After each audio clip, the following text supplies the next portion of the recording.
Ang mabuting balita ng Panginoon ayon kay San Lucas. Noong panahong iyon, pumunta si Jesus sa isang bayang tinatawag na Nain. Sumama sa kanya ang kanyang mga alagad at ang napakaraming tao. Nang malapit na siya sa pintuan ng bayan, nasa lubong niya ang libing ng kaisa-isang anak na lalaki ng isang babaeng balo. Marami ang nakikipaglibing. Nahabag ang Panginoon nang makita ang ina ng namatay at sinabi sa kanya, "Huwag kang tumangis." Umapit siya at hinipo ang kinalalagyan ng patay at tumigil naman ang mga may dala nito. Sinabi niya, "Binata, bumangon ka." Naupo ito at nagsalita. At siya'y ibinigay ni Jesus sa kanyang ina.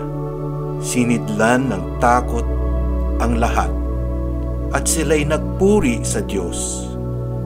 Sabi nila, "Dumating sa atin ang isang dakilang propeta.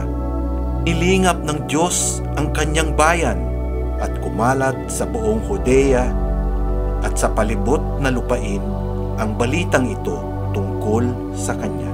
Ang mabuting balita ng Panginoon. Pinupuri ka namin, Panginoong Hesukristo. Binata, iniutos ko sa iyo, bumangon ka. Habang inilalabas ang patay sa pintuan ng bayang Nain, sinalubong ito ni Jesus at binuhay. Hindi humingi ang byuda na buhayin ni Jesus ang kanyang nag-iisang anak. Kusang ginawa ni Jesus ito. Bakit? Alam ni Jesus ang matinding kalagayan at pangangailangan ng byuda na may nag-iisang anak. Marahil naisip ni Jesus ang kanyang ina na si Maria na byuda rin. Si Jesus ay anak rin at alam niya na siya ay hindi rin tatagal sa mundo. Marahil naramdaman rin ni Jesus ang sakit ng damdamin ng kanyang inang si Maria sa sakit na naranasan ng byuda. Hindi lang ang pagpapahayag ng kapangyarihan ang ipinakita ni Jesus, kundi ang kanyang umaapaw na pagmamahal sa byuda at ibinigay siya ni Jesus sa kanyang ina. Ang pagkahabag ay hindi lang para tugunan ang pangangailangan ng iba. Ito ay isang pakikisa at pagsasama sa isang nasa kasawian sa buhay.